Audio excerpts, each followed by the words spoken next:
welcome to Friday's edition of the IndieLive.radio daytime show. And I'm here, Valerie Gold. I'm here with Marlene Halliday. Morning, good morning. Marlene. Good morning, everyone. We've got three great guests for you today.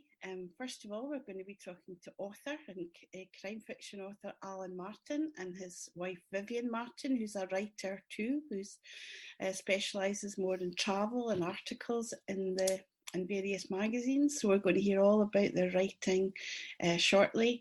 And in the second half of the show, we will be talking to Mike Blackshaw from the Edinburgh Yes Hub. So, good morning, Vivian. Good morning, Allan. Good morning, and thank you for having us. Hi. Absolutely delighted to have you here. We're pleased to be here. Thank you.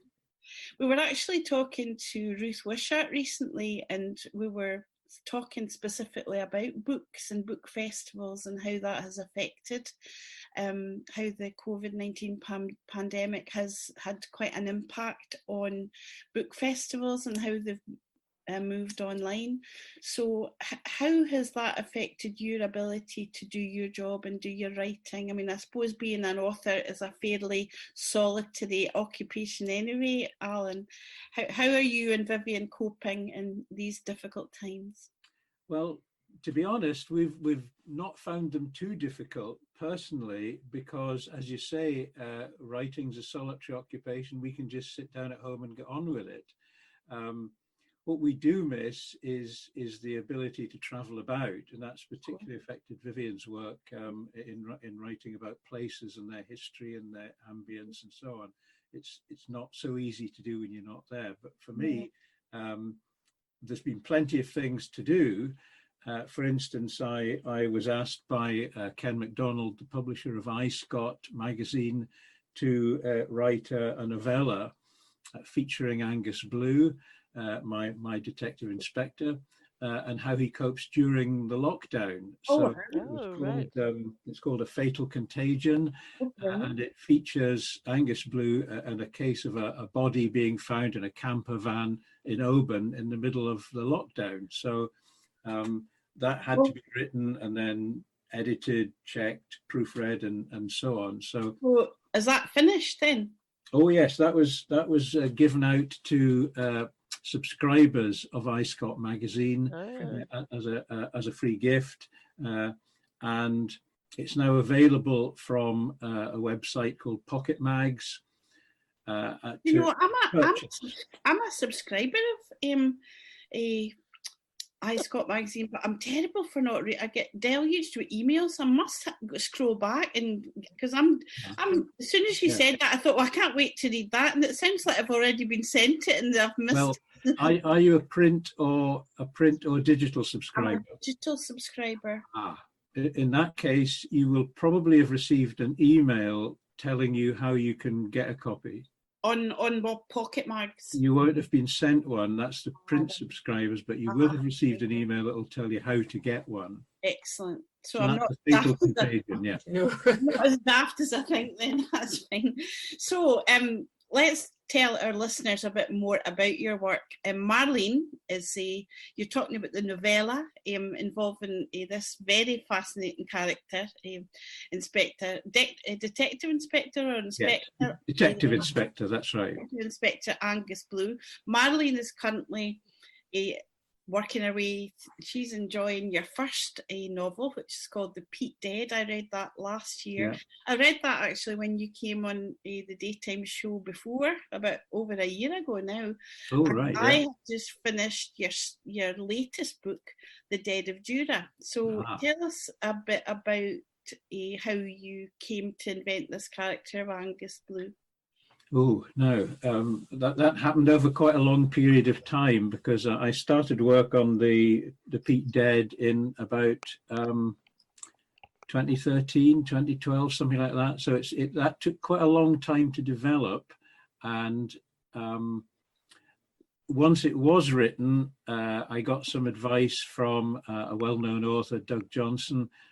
And the first thing he said was, you need to take 50,000 words out of it because it was far too long. And the next task was to cut it down to under 100,000 words. But where did Angus Blue come from? Well, I don't know. I mean, he came out of my head somewhere, maybe just crawled out when I wasn't looking. Some of his background is a bit like mine. For instance, I've had my father's family came originally in the mid-19th century from Colonsay, and I've got relatives, did have relatives on Jura.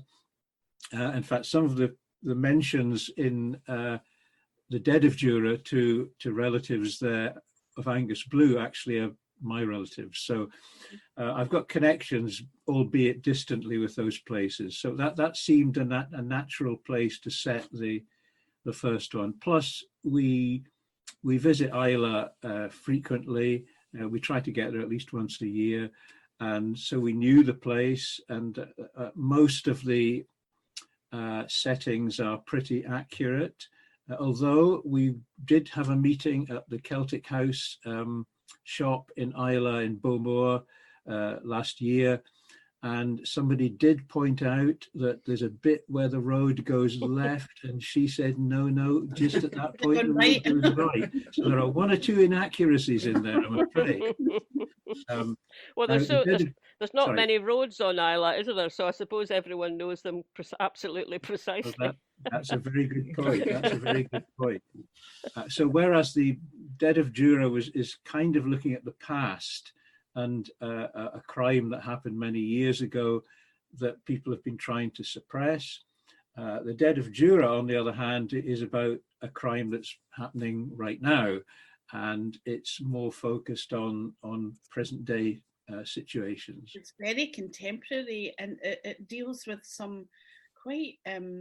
I'm choosing my choose my words. Be very careful. Here, I don't want to give away anything, but it links. There are some themes there and some storylines that are, shall we say, very similar to certain present day situations. So it's quite dodgy, I would have to say. It's very daring, Alan. It was actually written before any such revelations that came out later. So it was actually it's not based on real events. It kind of imagined what real events might happen, and then, my goodness, they happened. So you had a sort of presentiment, a sort of brand seer type. Yes, exactly. I was sitting in the dark one day and it came upon me. That's right. Alan, I was intrigued by the surname Blue. Is that like an anglified version of a Gaelic surname? I'm very glad you asked me that question, Marlene, because yes, what happened to many of the Highlanders and Islanders when they moved to the mainland for jobs, or when they encountered the census takers, was that the census taker, for instance, would say to the man, "What's your name?" And he would say, "Machanduch." And the census taker would find it very difficult. He would ask the man to spell it, but of course the man couldn't spell it because he knew how to say it. What more did he need? So in fact, many Highlanders, when they came down to the Central Belt looking for work, changed their names in order to make them more accessible to Anglophone speakers. So Blue, for instance, white, green, a lot of other names were in the same variety. And there are, in fact, there were blues on Colonsay in the 19th century.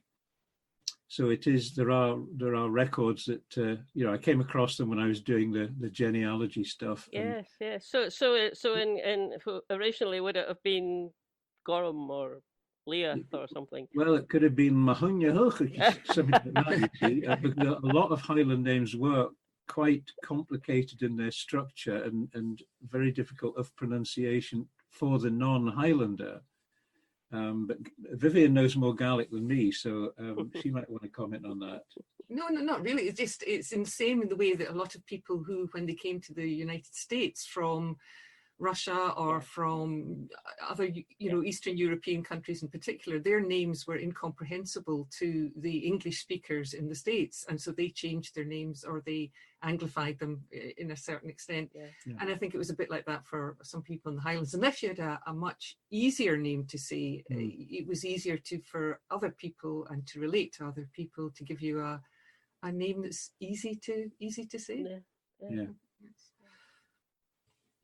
So, for any budding authors out there, to encourage them, how do you go about doing your research, Allan? Because that's something that when I was reading the book, I was really amazed by the level of detail about, crime scene procedures and ballistics and general, how police forces of different types operate.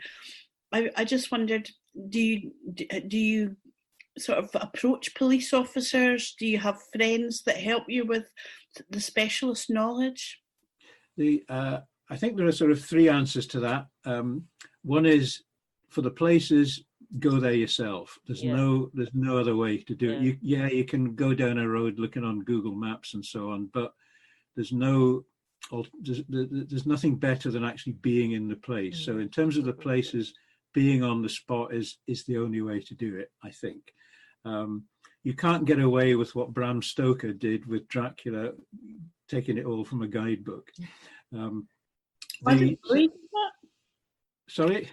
I didn't know that that's what Bram Stoker did. He just all the Transylvanian stuff came out of I think it was Baedeker's guide to Romania or Hungary or whatever. So that's the first thing, the setting. The next thing is the procedures, and that is to ask people. And we have a very good friend who is a former detective who has been very helpful to us in terms of making sure that the activities of the police were plausible.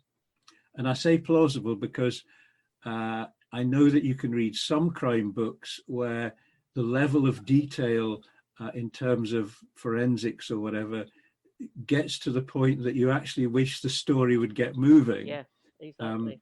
So what you don't strive for is absolute total accuracy, but for general plausibility and an approximation to accuracy, because it's a story. So that's the second thing. And the third thing is, hey, the internet. You can find all sorts of things there. So that's also a very useful source. You've got to be careful because some of it's not quite accurate, but it has opened up in a way that encyclopedias and so on haven't. It's opened up a whole new possibility for doing research. But as I say, you've got to be careful. Yeah. And I expect it works both ways, because I think, I was saying to you earlier, Allan, I'm a pretty avid crime fiction reader, and I think it works both ways, because on the one hand, you can get you get a bit bored almost, because there's so much forensic, or SOCA kind of detail putting in. On the other hand, sometimes I'm reading a book or I'm watching something on the TV, and especially if it's at TV, I'm sitting saying to my husband, well, that wouldn't work. I mean, there's no way they would have just gone into that crime scene. I mean, look, they haven't even done. So it's kind of either too much or sometimes just, a bit blasé about it and too little, really. Because, we all think we're experts now on forensic analysis. Oh, yeah. Do you have any favourite authors yourself in terms of particularly Scottish crime writing, Allan? Ooh, that's a difficult one. I mean, I've been reading Marion Todd recently, who was shortlisted for the McIlvanney Prize. G.R. Halliday is a good Scottish writer. There are M.R. Mackenzie. There are quite a few of them out there. There's a lot of good Scottish writers out there. That's and that's where, maybe there's a lot of competition too. So, one day it will dawn on one of these Scottish writers that all they have to do is poison the others, and that will clear the ranks a little. So, I mean, is that a half-formed plan you have, Allan? Three quarters formed. And there's But- a lot of women authors in crime fiction. Yes, In that's Scotland, true. anyway. Yeah, I think that's true. I think that's true. But I think there are a lot of the majority of authors in general are female. Oh, really? That's just my impression. But when you look at things like the Booker Prize, for instance, and you know, and Vivian actually might be better on this because her work in the library would might indicate whether there are more male or female authors. Okay. What do you think? Well, we're going to be moving over to talk to Vivian about her work shortly, but have you got anything you'd like to add about that, Vivian? Have you got particular favourites in crime fiction? Yes, I do. I really enjoy Lynn Anderson's books, and I remember talking to Val McDermid once and saying that I found some of her books just a wee bit hard to take, and she said, "Oh no, she just writes a little bit, and it's your own imagination that fills in the gorier bits." But Yeah. so I have a certain level of goriness that I'm not too keen on. Right. So I find, but working in the library, it's always surprised me that the vast number of readers for crime tend to be women, and they can read anything, and they're quite. I remember one day, quite an elderly woman came in and very kind of subdued clothing, and she came to take this book out, and you talk to the people when they come into the library. And it was one book that I knew to be particularly gruesome. And I said, "Oh, now this book can be, I haven't read it myself, but I understand this book can be quite gruesome." And she said, "Yes, I know. My friend told me all about it." So I thought, okay, right. Speaking it out. So yes, and a lot of women are the readers of crime, and I think that's also the fact there's a lot of women writers now coming in is good too, because it should work both ways.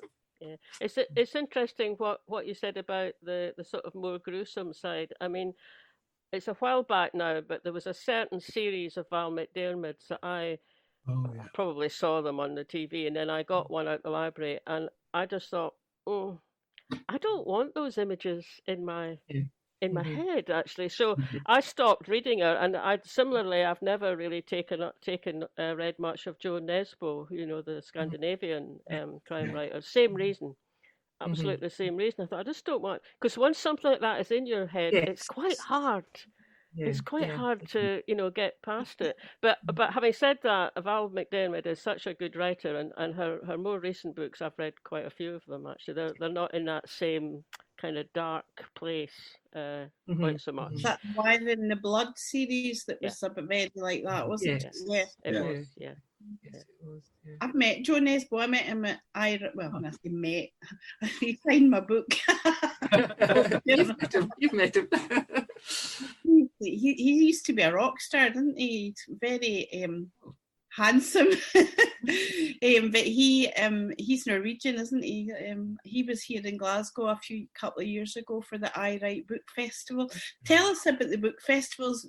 You would miss going to them, Allan and Vivian. Do you not miss travelling around and going to book festivals? Or yes, that's one of the casualties of the present situation, that book festivals have by and large, have all had to go online, and that's made a big difference because the experience just isn't the same. Being in a room with a bunch of people and reading your work out and feeling the response to it, answering the questions on the spot, it's not the same. It's not the same in a Zoom meeting. There is a stiltedness, and it's just not, there's no atmosphere. I think that's the problem. And I think most writers will be looking forward very much to the day when, even with masks and at a distance, you can get into a space with some real people again. Yeah. And then of course there's all the technical difficulties as well, because like I had signed up for a few events at the Wigtonshire Book Festival. In actual fact, you didn't really. You could just go onto their YouTube and just watch it without registering. But if you registered, they sent you a wee reminder so that you. So I listened to Helena Kennedy, you know, the QC Baroness Helena Kennedy, and also Stuart Cosgrove about his book Cassius X about Muhammad Ali. But I was also looking forward to one by Rosemary Goring about Mary Queen of Scots, and I was out somewhere and I came rushing home to watch it, and here Sally Magnuson came on and went, very sorry, Rosemary's internet connection's down, so I'm having it, and that was it. And then it went off the air, and I think they're going to do it at a future date, but it was really disappointing. So have you participated in quite a few online events in terms of books, Alan? Just one or two. We're working up to a launch event for The Dead of Jura. It's obviously already been launched, but I'm going to have a chat with Marion Todd and with Sinead Francis from Thunderpoint Publishers, and that'll be probably around the end of this month sometime. Okay, I'll look out for that then. I definitely. But not really. We've really concentrated on getting more writing done. There's another problem, I think, and that is that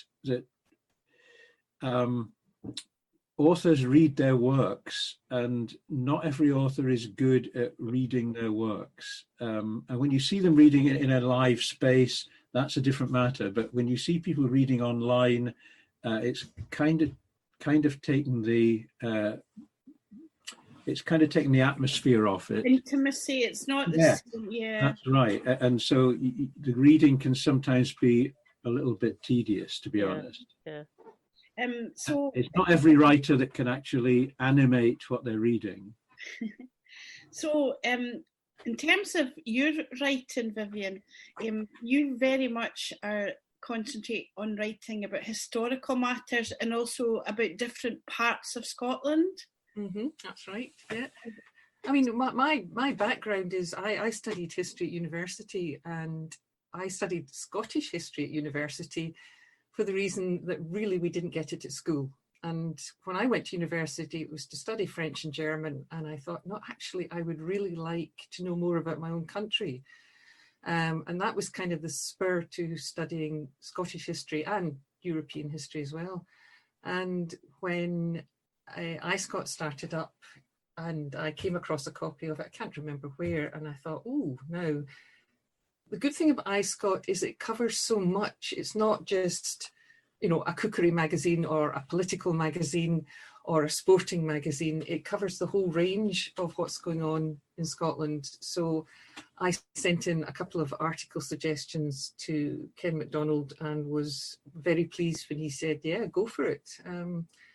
Because for me, history is just so important. It's everywhere. You look out your window, and the houses out there are built that way because of a history. The stories behind who we are, the way we speak, the sort of education we had, everything about us depends on our history.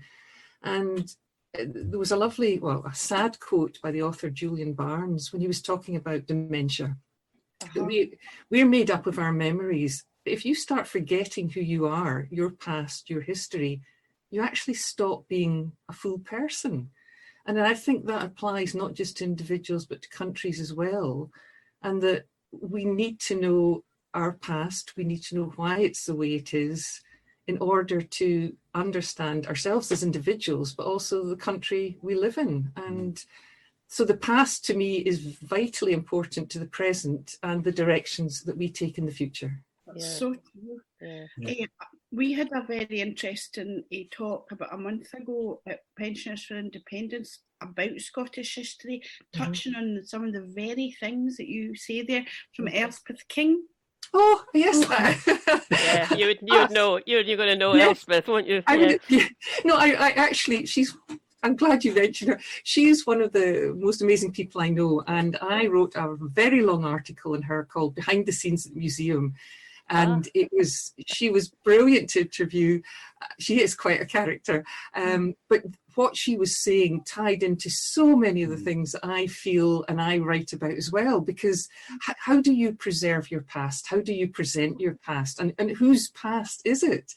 There's a quote which I must admit I use quite often. It's a Japanese author called Haruki Murakami, where he talks about, and this is a quote, he said, robbing people of their actual history is the same as robbing them of part of themselves. It's a crime. Our memory is made up of our individual memories and our collective memories. If the collective memory is taken from us, and that's our history, if it's rewritten, we lose the ability to sustain our true selves. And to me, that just hits the nail on the head. That if we don't know why we have the beliefs we have, if we don't know why we speak and sound the way we sound, how, you can't be a full human being. And I think Scotland's had this very difficult balance to strike. One sort of thing that isn't 100% true, people say they never had Scottish history at school. Now, Scottish history was there. And in fact, I looked out my higher history paper from the 1970s, and there's 14 questions on Scottish history. But when I was at school, that wasn't part of the curriculum that our teachers chose. So it really depended at school, if your teacher, what they wanted to teach you, what they were happy with, what they were familiar with. So the Scottish history in theory was there, but it wasn't really being taught. And I don't think the resources were there for the teachers either. So it took a long time to get round, because like most people, I mean, my knowledge of Scottish history was, well, Mary Queen of Scots got her head chopped off, and the Battle of Bannockburn, but anything else in between kind of went. So that's, and I the reason that linking it with place, another of my favourite authors from a long time ago, what's his name? Paul Gallico. He wrote the Hiram Holiday stories, and Hiram Holiday was televised a long time ago. I remember Hiram Holiday. His wee specs, yes, an unlikely hero. And in a way, the television didn't really totally reflect what was in the book. But one of the big things in the Hiram Holiday books is that wherever he went, and this ties in with what Allan said about place, wherever Hiram Holiday goes, he stands here and he can feel the history of the place rising up through the paving stones or whatever. And I think places in themselves are a real reflection of the history of a country as well. So when you travel, you've actually reached, every place has got a story. Every place has got something that's interesting, something to tell. So that history and travel, I think, just go so well together. And coming back to Elspeth, so do museums and how they present local history, and who's decided what's worth preserving. Exactly. And so often in the past, what has been preserved on our behalf, ostensibly, has not really been our history, and not really what makes us the people. The history of the ruling class and the rich. And what is it they say? His history is written by the victors. Yes, that's right. So that's true in terms, not just in terms of war and so on, but also in terms of social history. I mean, Elspeth is not just was, but a great champion of social history of the working people, isn't she? And also, you talk about, collective memory and things that are written out. The invisibility of women in history as well, the role that women played. I mentioned earlier that I had signed up for an event with Rosemary Goring, and she's got a really fascinating book you'll probably have seen it called Her Story, I think it's That's terrible, I've got a terrible memory, but basically it's about the role of women in Scottish history, and it's not like a big long treatise. It's a whole lot of separate, it's great to dip into, it's a whole lot of separate articles and little snippets from documents dating from centuries ago, and little insights into just things like what did people buy, it's really fascinating. It's a great book. I would recommend it to anybody. It's interesting, the whole thing about that, because language is also part of that, isn't it? If you lose touch with a bit more of the language of your country, then you also lose touch with the history side of it. My I mean, partly I'm saying that because I think I said to you before we came on air, I've been doing the Duolingo Gaelic course, and an English American Scot friend of mine, who by training is a linguist, when she moved to Scotland, it was perfectly natural for her. She just started to learn Gaelic, and she's fluent speaker now. So she's doing a wee class for myself, and we're all friends. But even just when I kind of realised that, okay, so the Gaelic word for trousers is breekish, and I don't use the words breeks, very obvious, but it's obvious very often, but it's the same word. And then I think about my one set of my grandparents who were from near Brechin and Montrose, that area, farming kind of background, and I've completely lost touch with how they spoke. And but when they were way off the farm and retired, they got visited by the people from the Scots Language Project at Edinburgh University, who would just come to the house. At the time, Granny and Grandad stayed with my parents. So the folk from the uni would just come to the house, and they'd sit and chat to them. It was all recorded, and then they'd say, what would you use if you were trying to say that? Would you use that word or that word? I mean, Granny enjoyed it because she just enjoyed a crack, but Grandad really, really enjoyed it. I mean, he thoroughly got into it. But all of that, I mean, certainly from my family, that kind of language background has gone. And one of the reasons, I mean, there's lots of reasons why I enjoy Val's company, and one of them is that you're from a bit further north than there, Val, but you still got a bit of that that kind of language that you, and I just love it. It's great. I think it's been sort of knocked out of me a bit, like it was at school. You weren't allowed to speak Doric, and when I came to Glasgow, I think I've definitely I've lived here since 1973, but when I go back to Banffshire, I do speak more broad. Even on the phone, I would probably speak like I still say breeks. I use the word "Where's my breeks?" Anyway, or "Where's my sheen?" Do you know what sheen are? Shoes.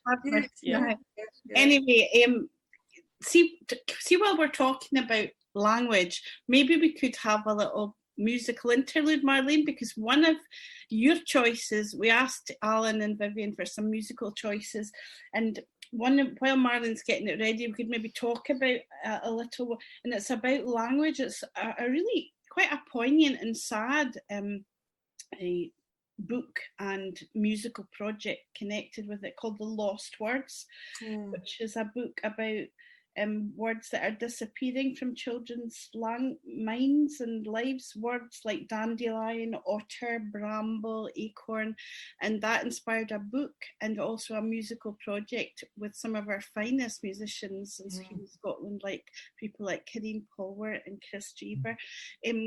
Sorry, I shouldn't be talking about it, Vivian. You're a terrible blether. Maybe you would like to just tell us a little bit about this musical choice. Yes. I first came across it actually through Robert Macfarlane, who wrote the poems or the incantations or whatever you want to call it, because he's very keen on language and language of the landscape, because that's the oldest words, that are the landscape. And it was when the Oxford English Junior Dictionary was being revised, and they took out, I think it was over 200 words. And a lot of people thought, but wait a minute, the reason they gave was that children's lives are no longer rural, they're urban, they're digital, they're indoor lives. And people saying, yes, but if you take away the words, you actually then deprive them of the language to use when they are outside. And the songs move me tremendously. I love Karine Polwart, and Julie Fowlis is in there as well. And it is the one that I selected is the Lost Words. The Blessing is in a way the most poignant one, because it's, how far down the road are we from having destroyed the natural world? What can we do to turn back the tide and make sure that we leave for our children a country, a landscape, that has these things in it. And I think a lot of positive things are going on. There's lots of places where rivers are being cleaned. animals are coming back. And curiously, lockdown seems to have done that. These things with the goats and Llandudno and people seeing bottlenose dolphins and everything again, which shows that if we take a step back, humans take a step back, they can. But I felt that the Lost Words is a bit like a kind of clarion call to say, look, this is serious. We need to do something, and we have our children and their future to look for. And the music to me is just absolutely gorgeous. Wonderful. So we're going to listen to that now, Marlene. The Lost. Here it goes. Welcome back to the Indie Live Radio Daytime Show. You're here with co-hosts myself, Valerie Gold, Marlene Halliday on the controls, and we're also here talking to crime fiction author Allan Martin and travel and history writer Vivian Martin, and we've been having a really interesting discussion about history and the role of history in our national identity and individual identity. Sorry, I'll try and get my teeth in there. And Allan has been talking to us. We're going to go back to talking a little bit about Allan's work. He was telling us about a novella that he's written involving his main character, Detective Inspector Angus Blue. But the main two novels, both of which myself and Marlene have been reading, I've read The Peat Dead, the first one, and Marlene is reading it now, and I've also just finished the second novel, The Dead of Jura. And one thing that's very apparent is they're very political. There's a lot of political implications in there. So, Allan, would you like to comment on that? And that's not very usual in crime fiction to be so political. No, I think there's a. Now I'm going to have to be careful here. There's a lot of crime writing that is very escapist. Yeah. The crazed serial killer rushing around carving his initials on the dead bodies, or the cozy crime where somebody is murdered in the village square and it's all very jolly, and that's good. And there are a lot of people who like that. Personally, I think the biggest crimes that we have are not the man who steals a loaf of bread from a shop, but the man who avoids paying billions of pounds in tax, or the man who gives a contract for work to his pals, or the man who makes sure his employees don't have enough to live on. Those are the crimes, and to me, the biggest crimes, because if those crimes weren't being committed, then the man wouldn't need to steal the loaf of bread from the shop. So I think for me, crime is in a different place from where a lot of other people are seeing it. Not just me, I have to say, there's a very good Italian author called Valerio Varese, who writes in a kind of similar vein about corruption in high places. And it's interesting that 10 years ago, we would have read Varese's work and we would have said, oh yes, well, of course, that's Italy, everything's corrupt over there. You read his work now and you think, oh my goodness, this is just like it is here. So there is a political dimension, because I think that's where the crime is for me. And the trouble with that, of course, is that when it's the powerful who are committing the crimes, then it's very difficult to pin anything on them. And sometimes it means that the policeman who seeks justice doesn't quite get all the bad guys. And that's life. So in a sense, I'm kind of trying to look at where we really are and not where we would like to escape to. That's my view. And if you find me, if one day somebody comes to the house and shoots me on the doorstep, then you'll know that I must have got it right. Hope it doesn't come to that. Hope it doesn't come to that. But going back to what you're saying, or you and Val would bring in about that political aspect.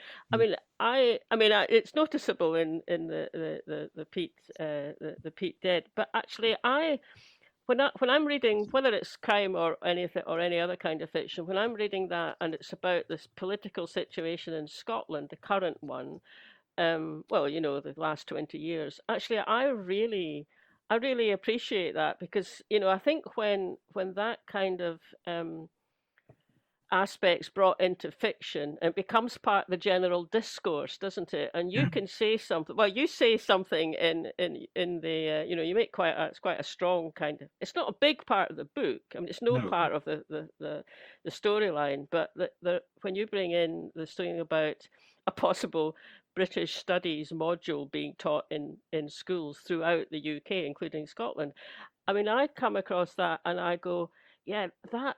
Because people who maybe don't keep up to date and aren't online and aren't on Twitter, but they do read books, then that starts you thinking. And it's fiction, of course. It hasn't happened, let's say, so far. But I think that's interesting, because it just it makes things alive for people, me included. But maybe people who are just not, you know, they don't bother so much about social media or their news sources. The news sources don't kind of put that aspect. Yeah. So I really like that. Yeah. Actually, to the idea about when I was thinking of the idea about having a British studies module being taught in schools, I thought my first response was, oh, that would be fun. Because then all the granny and granddads could sit down with their kids and go, actually, no, that's not quite right. That isn't actually what happened. I like, in the Dead of Jura, I quite like the sort of Celtic camaraderie. I don't think I'm giving away anything by saying that at one point Angus Blue makes a brief visit over to Ireland. I'm just going to, I don't think that's letting any plot. No, he goes to Dublin, that's true. Yeah. And Dunleary as well, doesn't he? And that's right. And that sort of great camaraderie between the Scottish police and the Irish police, who are sort of united in their distaste for the UK English force that they have to deal with. I thought that was quite. I would have to correct you slightly, because it's not that they don't have any sort of disregard or contempt for the English as such. It's not anti-English. I really have to say that. No. It's a particular branch of the police force which has a political agenda. And in fact, later on in The Dead of Jura, as you know, Angus Blue goes to England, and where he gets on very well with a local police inspector in Bedfordshire. That's true. That is very true. Actually, I noticed that. So it's not the Englishness, it's that particular the political branch agenda. Sorry, and then, of course, I'm glad you picked me up on that, Alan. Well, it's not. And then later on, of course, he goes to Germany, and you know, there's bits more happen over there, so it's becoming more international. And you, in talking about Germany, I believe before the pandemic, yourself and Vivian, you quite regularly travel to Germany and to Estonia. Is that Yeah. I mean, I like I said, I went to university to study French and German, and then changed it to German and history, including Scottish history. So there was, all my life, there's been a lot of coming and going. In fact, this is going to sound slightly strange, but when I was young, there was a German student came to stay with us in the summer. And I, at that point, didn't really know what a foreign language was. And I remember saying to her, do the dogs in Germany understand German as well? I'm thinking, gosh, your dogs must be so clever to speak a foreign and understand a foreign language. And that seems a lifetime ago, but there was this young woman that came for 2-3 years, took us youth hosteling, gave me a little notebook of German words and their English equivalents, and that sort of sparked it off. So yes, we've been coming and going. Our daughter's godmother is a Swiss friend. And because I was the kind of German speaker, Alan wanted an interest that perhaps wasn't, I'm going to say, overshadowed by me. But so the Estonian connection came through a friend of mine, but he then went on to learn Estonian, and that encouraged us to go and visit Estonia quite often. one thing about Estonia, just going back actually to Elspeth King and museums, and when she was at the People's Palace and then the Stirling Smith, was that because Estonia regained its independence in the 1990s, their history, their understanding of themselves had been controlled by the Baltic Germans, by the Russians, by the Soviets, by the Nazis, by everybody but themselves. And on our last visit to Estonia, it was absolutely wonderful. We went to the brand new archives that they've got, beautiful new building. They've got a brand new National Museum, and they have been given, very few countries will ever get this. They have had the opportunity to say, right, we're starting from scratch. Who are we and what are we all about? And it's been such a wonderful experience for them to have control over their own history, their own past. And very few places will ever get that. But it's been a real eye-opener to what you can do with your history and with understanding yourself and your identity. And that's why I find that fascinating, that aspect of what's happened in Estonia. And they've said, this is getting their own museum, their own history was the end of one very long journey, but hopefully the start of the next one. So it's museums are important, and that's a fantastic example of people having control over their own story. I have seen quite a bit of discussion, negative publicity online about some Scottish exhibitions and museums, saying that when the people in charge were not that they weren't Scottish, but that they weren't sufficiently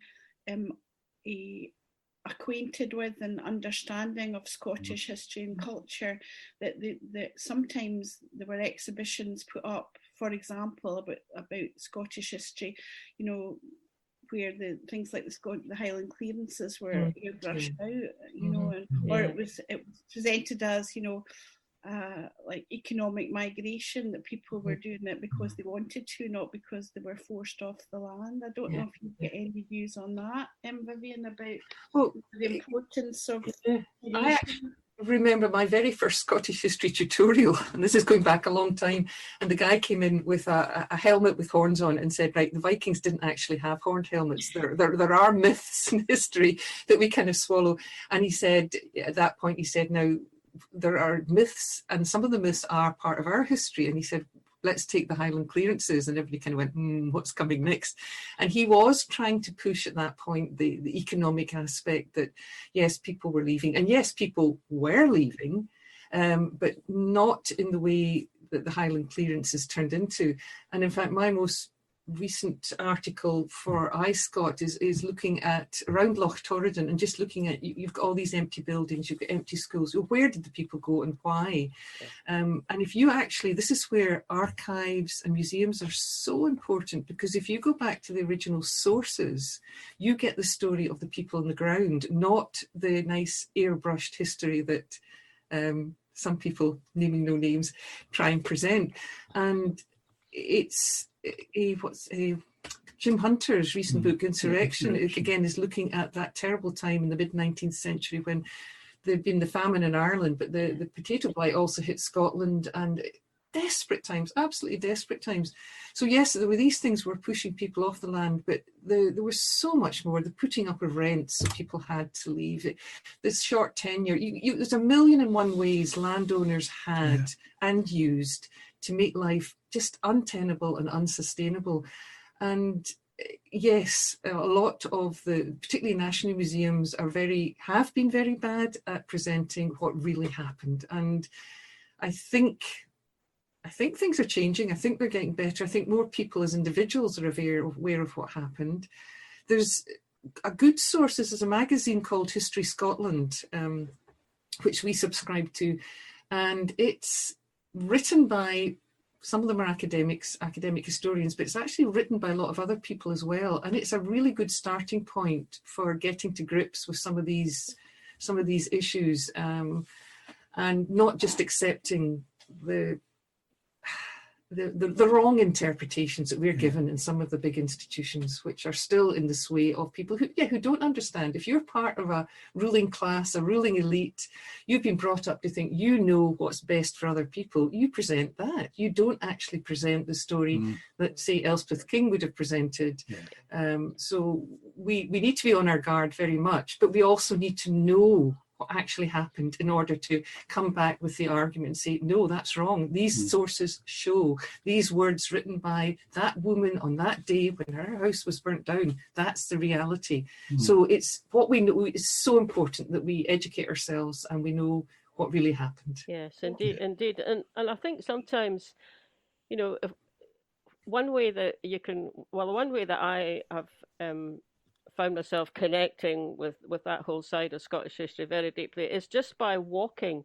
So I had a couple of holidays that were on a sailing holidays, and one we landed on the seaward side of Ulva, got off the boat, went for a walk, and you just walk through one little village after another, just broken walls. And if you look at the walls, they weren't just flung together. They were, what's left is really, really solid, and obviously took a lot of effort on parts. So you walk past a ruined house, went in.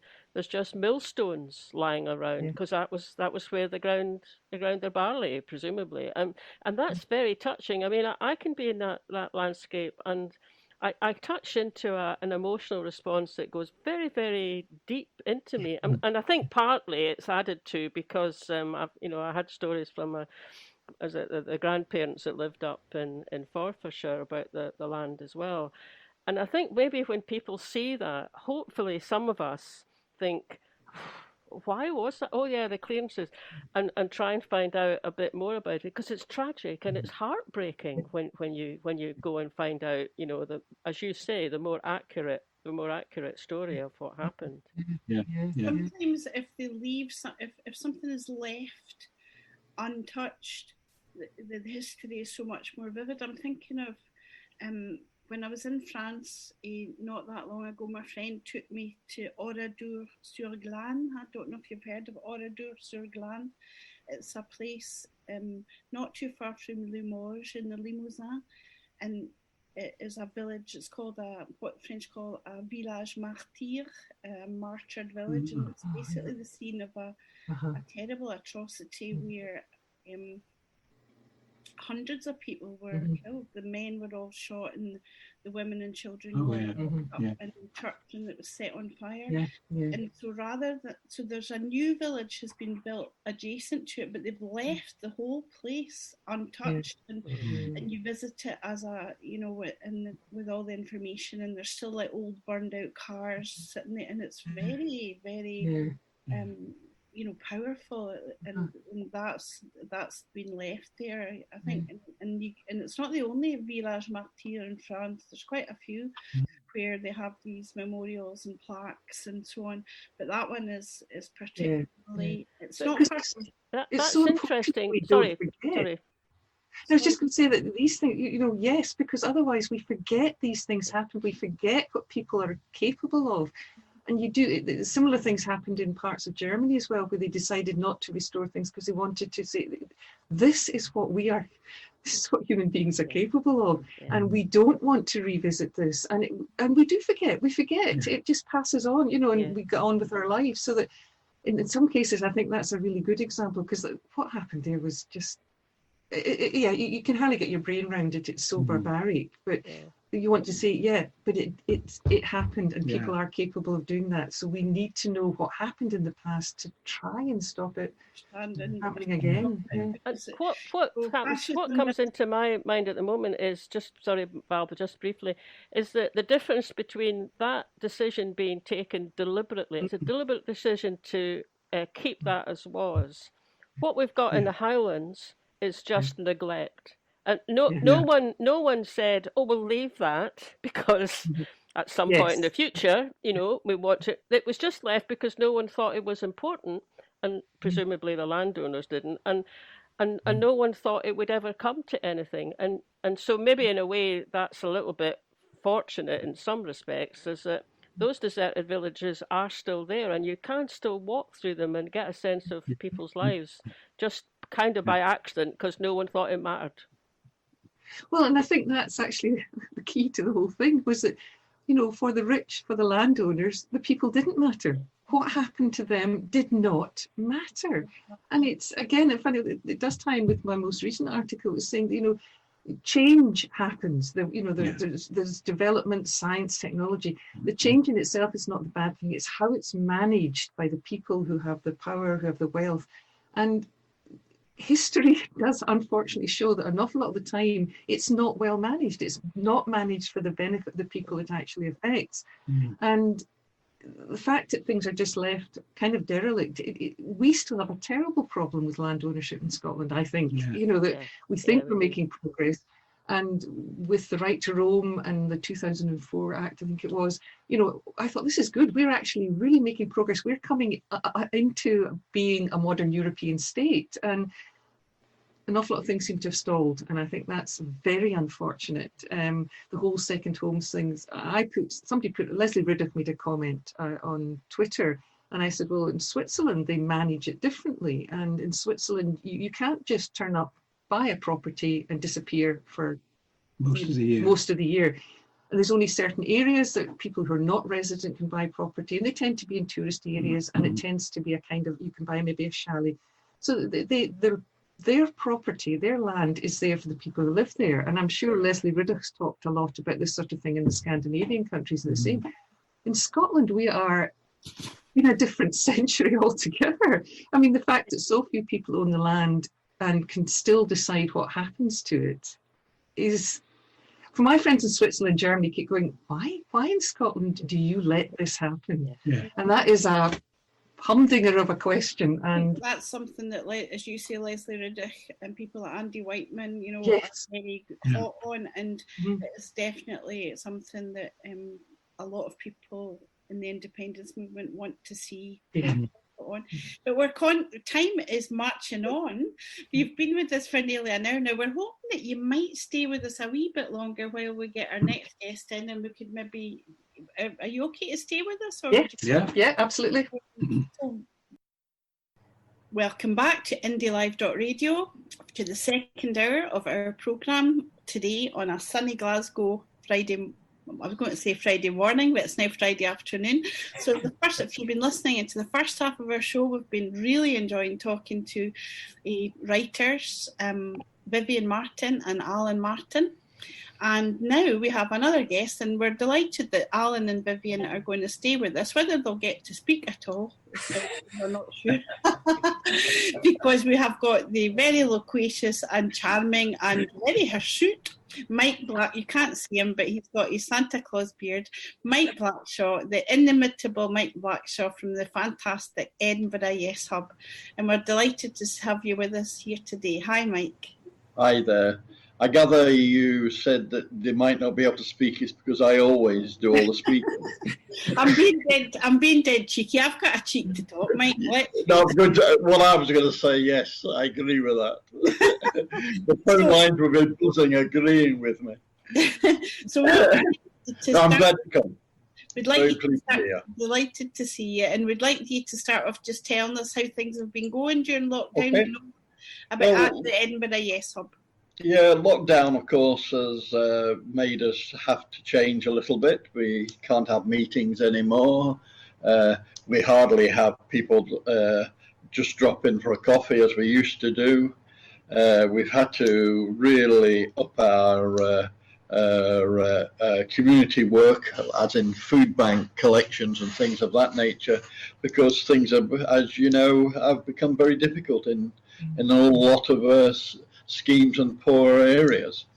So we've managed to start doing that, and then suddenly it was quite obvious that we were going to have a shortfall in paying the bills. So we decided to open up we had some money, so we decided to open up a Scottish produce centre where we sell Scottish produce. We're in our second week. We've had days with no customers and days with lots of customers, depending on weather. And basically, the rule is we'll sell produce made in Scotland, and also produce from Scottish distributors, which is also has a Scottish base. We had a bit of a problem trying to find good preserves, jams, honeys, and relishes, and things of that nature. We had two small local companies refuse to deal with us because of political reasons, which I found very strange, considering we were there to help them as well.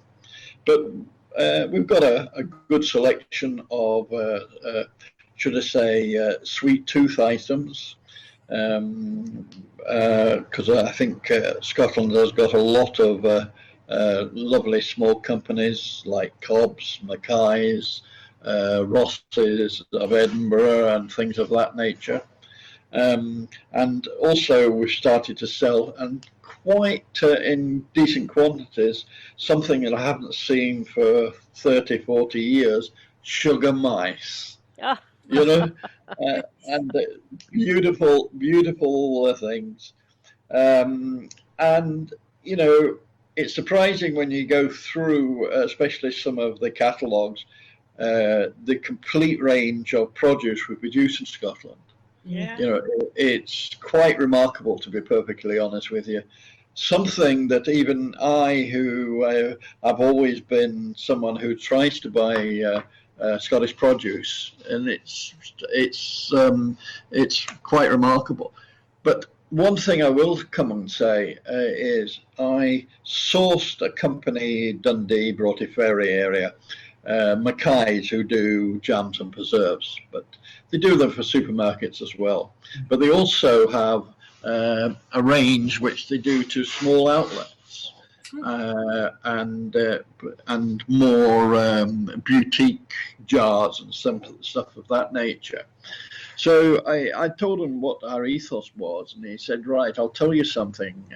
We worked out that to sell you a jar of jam, when it goes on your shelves, it's actually touched 17 hands of people who are different people who are employed. And it made me realize, you're right, people make jars, people make the lids for the jars, people make the labels for the jars. You know, people obviously have to plant the fruit, people have to fertilize the fruit, people have to pick the fruit, and then the process, and then we've got the deliveries and everything else. And it suddenly brings home that if we were probably more like the Japanese, and 90% of all our purchases were Japanese products, maybe the Scottish economy would be a little bit more vibrant and not more reliant on trading with the rest of the world. You know, trading's great, don't get me wrong, that's where money comes from and that's where everything else. But if you're self-sufficient, then every penny you make out of trading is a profit. Mm-hmm. You know. One of the things I discovered recently from reading the Commonweal Resilient Scotland Plan, Mike, was that Scotland is self-sufficient in calories. That we produce the amount of calories that the nation needs to consume. We produce that amount of calories. We just don't produce it in the right form. So a lot of it is probably in whiskey, actually, Alan. But I'm saying that because anyone who's read Alan's books will know that there's quite a lot of whiskey sampling that goes on in them. But so we do, you know, in a way we're self-sufficient, but we don't grow the kind of things that we actually eat. So it's going to take a long time before we could really ever be properly self-sufficient. And I think if you think about it, what do you eat that we don't produce? How about that? I eat fish. We produce it. I don't eat meat. Sure, but if you go into the supermarkets, I mean, I go into supermarkets. One of the things I quite like is sprouting broccoli. Yeah. I usually don't buy it because it comes from Peru or Mexico or Kenya. And in a way, you know, as you said, trade's necessary. And on the one hand, I'd be happy to support, you know, Kenyan farmers, but actually I do not want to be eating something that we could grow in this country if you used, you know, glass houses or hydroponics, but we just don't do it because, well, frankly, we don't do it because we don't have control of our land. So there's lots and lots of things that we could grow, but we don't, and we bring them in from the other side of the world. I agree. What I will say is there's a farm outside of Cooper that grows broccoli. You're right, it's under tunnels, but it grows broccoli. It can't sell it to supermarkets. Exactly. It can only sell it at local farmer markets. And outlets. So it's not always that we can't have the food or grow the food. We just don't have the way of putting it on our shelves. Mainly because we have now become a shopping nation where supermarkets control. You know, where do you find a butcher nowadays? It's also to do with purchasing decisions as well, isn't it? Oh, absolutely, 100%. Yeah, one thing it makes me really mad, although it hasn't for a while because I haven't been travelling, obviously, but it's when you travel abroad and you go to the airport. Now, I've flown from most Scottish airports, Prestwick, Aberdeen, Edinburgh, Glasgow, and if you buy water, it's very hard to buy. In fact, it's impossible, or it was the last time I flew, to get a bottle of Scottish water. All the water that they sell, and it's often with a free, just to add insult to injury, a free copy of the Daily Telegraph. It's either Buxton water from England or Evian or something, or Vitel, either, you know, and I've noticed that a few times, and I've actually said in the shop, have you got any Scottish water? You only have English or French water here. And that, I mean, for people coming through the airport from other countries, I mean, water is one of the things that we've got in abundance in Scotland. And I just find that absolutely shocking, really. And that's a purchasing decision by the airports, isn't it? Yeah. We have 17 companies in Scotland producing water. Oh. You know, some of the very big ones, you know, but Anyway, so sorry. No. That's right, anyway. Yeah. So, is it going well? It's very patchy. We are hoping to get a leaflet out in the next day or so. We've just had it printed to go into the local community, because there is a double-edged sword here. Apart from it wanting to keep us in the red, or the black, I should say, it is obviously, we would like to be a community base. We are based in a very serious no area. We're also in the constituency of Edinburgh South, which shows you we don't even have representation at Westminster, and never have. So, you know, a year ago, people used to walk on the other side of the street, but now they come in and say hello, and you know, things are mainly because they can see we don't have two heads. You know, Brexit, of course, has helped tremendously in this area. And to be honest with you, Johnson's inability to be a decent human being, I think, also helps. You know, a lot of things are happening. I mean, I don't want to bring discord into it, but there's an awful lot of frustration and discord within the Yes movement at the moment. An awful lot of it directed directly to the SNP, be it they deserve it or not. But the fact is, regardless of that, membership of the SNP is rising on a weekly basis, and support for independence and the SNP is rising. So, you know, somebody must, sometimes I think by doing nothing, you can actually achieve your aim. You know, I started a project, independence in small steps with one giant leap, you know, and, you know, And I think that's how it will happen. I think I've gone off your subject. My apologies. No, well, not really.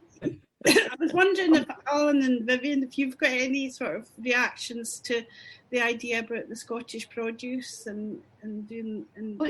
Yeah, I think that's such a good idea. And when the libraries were open and I was running a book group, and I was saying that we need to support where we are. There is a local butcher, there is a local fishmonger, and I was saying, but these people won't survive unless we support them.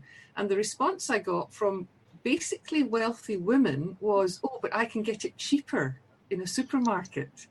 And I said, but yes, you can get it cheaper in a supermarket, but you are then letting a local business die.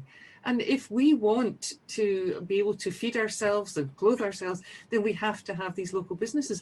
But it was this business of, well, I can get it cheaper somewhere else. And that you were saying about the power that the supermarkets have is that they can beat down the prices of, the milk farmers, they can beat down the prices of everybody. That we really have to put our money where our mouths are and support where it exists. That I was really taken, Mike, when I saw your thing about the Christmas hampers and that, and I thought that's a brilliant idea, because these people can't easily get the outlets from in the big shops. So, but this is something we can get. We're buying more online as it is. So this is a great idea for Christmas, and I think it's super what you're doing. I put a simple tweet out, just a simple tweet. I don't know why I said it, but I did, that we're going to do some hampers this year. And I got, within an hour, 38 people come back and say, keep me informed, let me know what's happening. To the extent now that I've sourced baskets, because obviously a hamper has to have a basket. And when I get our jams, preserves and honeys in, I'll start making them up. I'll make them up in a way where they're affordable, where not like the old Christmas hamper and the old Christmas stocking fillers, where you add up what the chocolate costs and suddenly you're paying double the price. It won't be that, because that's not what we need to do. We need to sell them. But to go back to your supermarket point, you're absolutely right. But I think we must support people like Aldi and Lidl with their Scottish sections, because that forces the other supermarkets, because Aldi and Lidl are forcing other markets to bring their prices down and do special price aisles, so commercial pressure does work there. Now, I went into Aldi the other day and I was really having a look at their Scottish produce. I was spying. I was, and some of it is very good, and some of it, to be honest with you, is the old, Heinz bean tin idea. The Heinz beans don't just make Heinz beans. They make beans for other companies with other labels, but it is Heinz beans. And a lot of stuff's like that. A lot of their oat cakes with Aldi printed all over Scottish produce, in fact, it's Nairn's. It's just in a different box, but that's okay. That's okay. I mean, that's good. And I think we have to be a little bit more dominant, and as you say, support the local. I mean, do you know in Edinburgh? I only know of 5 butchers left in Edinburgh. There's under 10 fishmongers. But I mean, that's just incredible. I mean, there was a butcher in every shopping area, every centre at one stage. Now, I spoke to the butcher who closed down for us. Now, he closed down not for economic reasons. He was all right. He closed down because he was retiring. And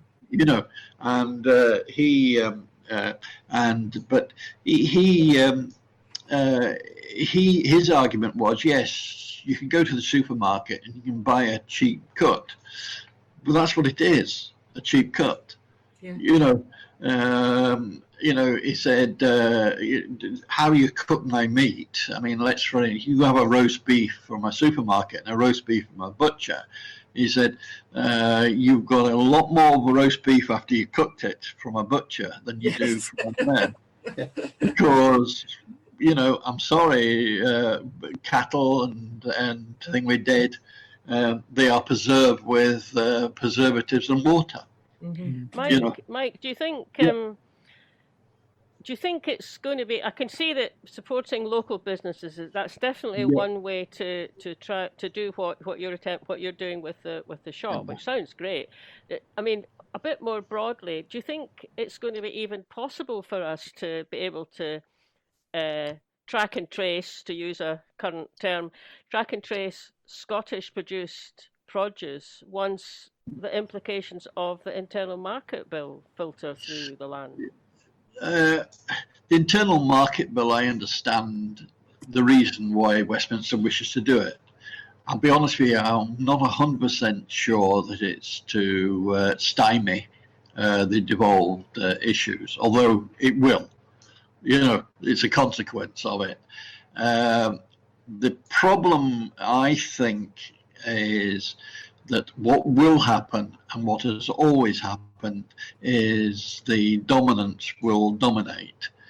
And, you know, England have decided for some reason, I'm not sure, to get rid of the English flag and replace everything with the Union Jack.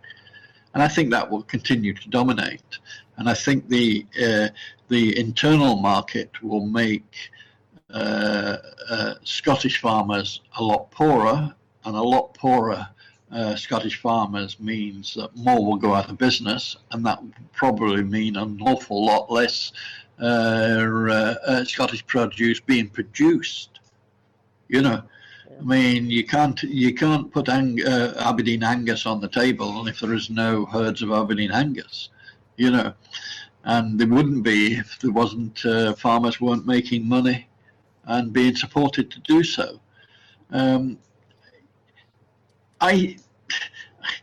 sorry, you know, I have for years railed against globalization with companies making global companies making masses of money by basically screwing everyone they can do, and then not paying the taxes.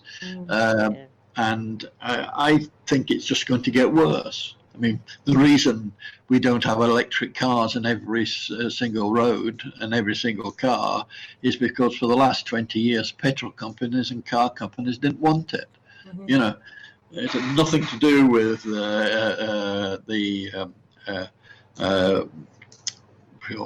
brain is not working. It's nothing to do with the technology. They knew the technology 20 years ago. And it's the same with everything else. I mean, I have to say, I shop at Amazon, and I do so at times by saying, well, at least it's got Scottish jobs. But how many jobs are they really, really chopping out? You know, because of their price cut, their way of dealing. I mean, by all accounts, Hamilton's profit margin on most of the things they sell direct is less than 1%. You know, because of the way they trade. But of course, 1% profit margin is not bad if you've got £1 trillion turnover every year. You know. Anyway, I've gone off the subject again. You're quite. No, that's what we're here for. You're quite right. As soon as I open my mouth, I don't stop. Vivian, were you want to say something? Coming back to the food, I mean, a few years ago, things seemed to be going in a far better direction when people were talking about low carbon footprints. So instead of buying food that has travelled halfway around the world and all the rest of it, you buy local. And it seemed for a while that, you know, you could see on the labelling where it had come from, who'd produced it. And that now seems to have just, I don't know if that's gone altogether, but that seemed to be such a good thing. So it was far easier then to say, well, this was produced up the road, and I will buy that one. And that had the double benefit of benefiting local farmers, but also the environment. And I think they've lost that. Do you not think, Vivian, that that's down to the global companies realizing that this wasn't good for them? Yeah, oh, absolutely. But then enough of us go along with it. I think that's... Absolutely. we do have you know, every action that we take we have a responsibility for the decisions that we make and what we do. And that's the kind of crux of the matter. You know, we can vote with our feet and vote with our money, but it's sometimes hard to do, but persuading people that it's worth doing is worth doing. If 58% of the Scots would vote for an independence referendum, and yes, an independence referendum, surely 58% of people could be persuaded to buy Scottish produce. Mm-hmm. Then the global companies would change, because they're not telling. They'd have to bend over. They'd have to go and use Ayrshire potatoes and Fife carrots and broccoli and everything. Also, I mean, I can't remember who mentioned land. Land reform is so important in what we do. Mm-hmm. You know, if I'm a long-term member of the SNP, and if the one thing that I'm so annoyed with them is their land reform bill was appalling. I know why they tried. They didn't want a legal challenge, so they brought it in such a way where it could be amended, which would help in any legal challenge, and it basically wasn't. You know, I mean, we've got a few land buyouts coming up, which is good, mainly because the Duke of Buccleuch is wanting to get rid of some of the land, and a lot of people have said, "Oh, you know, that's good because he's trying to be moralistic about it." You know, nonsense. They've just run out of money. They need the cash. You know, but that's good in its own way. So, but we need to do this in Perth and Perthshire and Inverness-shire and even Ross and Cromarty. I mean, there's some land there where you can drive for an hour, and all you're getting is grouse moors or you know, just you know, these places used to have sheep on it at one stage. You know, they used to have houses, people living there. You know, I mean, half of the Appalachian Trail in America is populated by Scots that were thrown out of Ross and Cromarty and Sutherland and places like that. You know, we haven't got over that. Yeah. You and know, the other thing is, people say, well, the land up there is not viable, it's not fertile enough, and the rest of it. But when it supported people, it was. And as soon as it's very quick, as soon as people are put off the land or leave the land, it's only a few years before drainage ditches fill up. It doesn't take long for a form of nature to come back and make the land infertile. But if the land is worked, then it produces what people need. Because, you know, again, going back to my most recent article, I was looking at the most important thing for people in the past was food. You had to grow the food for you and your family to survive, but whoever owned the land had power over you. And you look back at, you know, a couple of hundred years, and you look now and you think, some ways we have not moved on at all. If anything, we've got even worse. But the land becomes fertile if it's worked and it's maintained. And absolutely. Yeah. And there is a lesson here from Estonia, taking you back to Estonia, that after the Estonians first gained their independence, one of the big issues was the fact that German landowners own most of the land. Now, the Estonians immediately passed a land reform which took away all of the estates from the German landowners. They could stay provided that they lived on the land, and they only got a maximum of 60 hectares. Most of them, of course, just buggered off back to Germany. But the point was that they bit the bullet, and they transformed people who had been landless peasants into farmers. And that was a huge and enormously beneficial change. But you've got to bite the bullet and be ready to tell the landowners what's going to happen. Yeah, that's really the crux of the whole matter, isn't it? That's land reform, though. Yes. I think that's something there's a huge appetite for in Scotland. I mean, the Duke of Westminster can afford to lose all of his Scottish lands, and he wouldn't cost him anything. It wouldn't cost him 1% of his income. You know, But of course, they don't want to lose anything. That's why they're rich. Yes. Yes. So we've talked a lot about the past and its crucial role. We will be having to stop before too long, and I've really enjoyed talking to you all today, Mike, yourself, and also to Vivian and Allan. So we've focused on the past. Let's look to the future. How do you feel we're pushing at the door for independence with this poll that came out with 58%? And also the huge approval ratings for the Scottish government and for Nicola Sturgeon personally, despite all the shenanigans that have been going on? What is your view? Do you think we're on the brink? Shall I come to yourself first, Allan, and then I'll come to Vivian and Mike? That's the way I'm seeing it on my screen. Allan, what do you think? I'm going to be quite cautious about this because my view is that the strategy that the SNP are pursuing is a rather long-term one. Mm-hmm. I have no confidence that there will be independence within the next 2 or 3 years. I think that what Nicola Sturgeon is doing is gradually trying to get as much support as possible, and that's partly done for her by Boris Johnson, but partly by quietly dropping the more radical policies and moving into a sort of Tony Blair sort of position. Now, I think what's going to happen next is she knows that Boris will never agree to an S30. So sooner or later, she will have a referendum, but the point of that referendum. Now, she's counting, and I'm just imagining this, she's counting on the fact that the next election for Westminster will lead to a hung parliament. And with 60 SNP MPs, she will hold the balance of power. I think she's then intending to say, okay, Keir or whoever's in charge now, we'll support you to be Prime Minister, but here's the deal we want. And she will offer a deal which is almost the same as we are now. In other words, there won't be any border, there'll still be the same signs, we'll still use sterling, everything will be just the same, except that Scotland will be independent.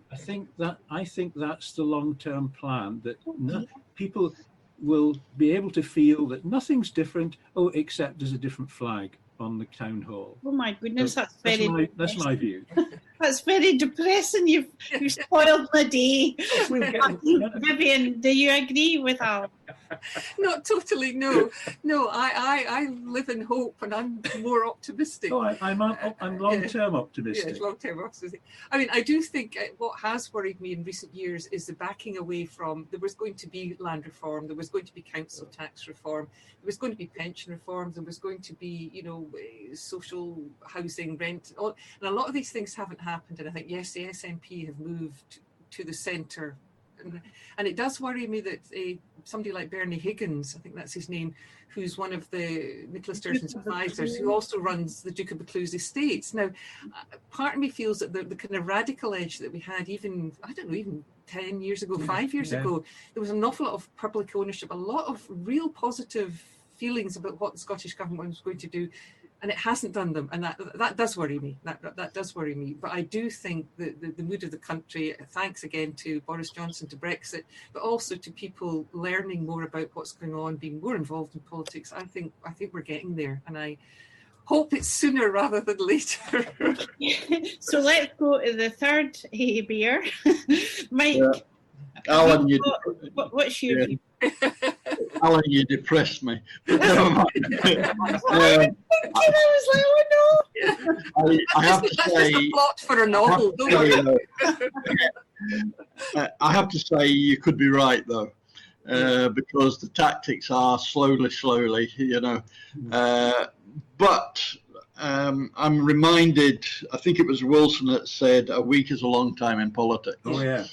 And also, if you had said to me 2 days before the Berlin Wall come down that the Berlin Wall was coming down, I would have put you away into an institution.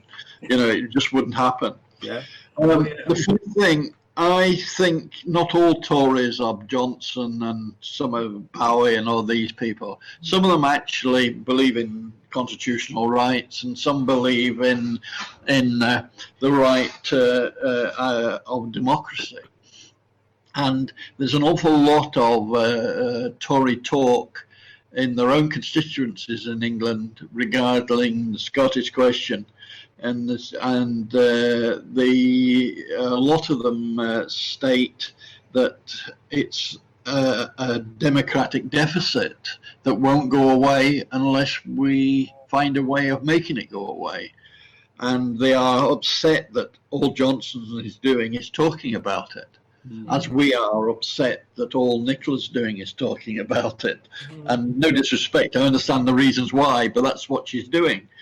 What I'm more upset about with our Scottish government, because I think it wouldn't do any harm to our position, is we make radical statements like we'll have a non-profit energy company. Yes. Where is it? Where is it? Yeah. You know, we'll have an investment bank. Yeah. Where is it? You know, I mean, you can't trust me, but I could form an investment bank tomorrow. You wouldn't trust me, so it wouldn't do any good. But you understand, a country would do it, you know, and we're just not doing that. Now, I'm a great love of Leslie Riddoch, you know, and she comes out with the idea that we should, on a lot of occasions, the same with Ruth Wishart, come out with lots of things, such as there's things that we can do ourselves. Yeah. That make Scotland further towards independence. You know, we don't have to wait and to be told to do things. Yes, it's no good saying we'll have a referendum with only one side taking part. That doesn't work. And that's why we need Westminster to agree or partly agree what's going to happen. You know, no other country in the world is going to come to the rescue and say, look, I support Scotland's independence. It just doesn't work like that. You know, we need to be so much more proactive. I mean, I remember talking to our son who was saying that you know, the Scottish government actually does have a lot more power, legislative power, than it uses. And it could be already being far more radical. It doesn't need to wait for independence. And what does worry me is that, and because we live in a no area, and people say, well, what about my pension? What about the, and I keep thinking, I mentioned this at our local SNP group, why isn't there a fantastic roadmap being drawn up out there saying when we are independent, this will happen? Now, we don't seem to have anything like that. And I said to in the group, well, what are we offering people? What does independence actually mean? And that's why I think I'm really I'm surprised that, you know, okay, Nicola Sturgeon is concentrating on COVID and the pandemic, but she's got how many other ministers, MPs, MSPs, staffers? There's a whole world of people out there, and why they haven't drawn up, here are, you know, 5 basic things that will happen in an independent Scotland, and we take that out and say to people, this is what we are offering. And this is where I actually do kind of chime in with what Allan was saying. It worries me. Vivian, can I just say, I think you should be standing for Holyrood. There's a vacancy there, I think. I've found what you've been saying today so eloquent and powerful, and these ideas you've come up with there are bang on the money, and it's a brilliant place to stop. We've totally enjoyed having all of you and hearing all the different ideas about various subjects. Pleasure to talk to yourself, Mike, Vivian. So Allan Martin, please buy his latest book, The Dead of Jura. You can find that online at Thunderpoint Press. Vivian, you can read her articles in iScot magazine and other places. Please support the Edinburgh Yes Hub. If you go onto their website, you'll find ways to donate and support their crowdfunder, because they do a great job. So Marlene and I would like to thank you so much for taking part in the programme today. Thanks very much to all our guests.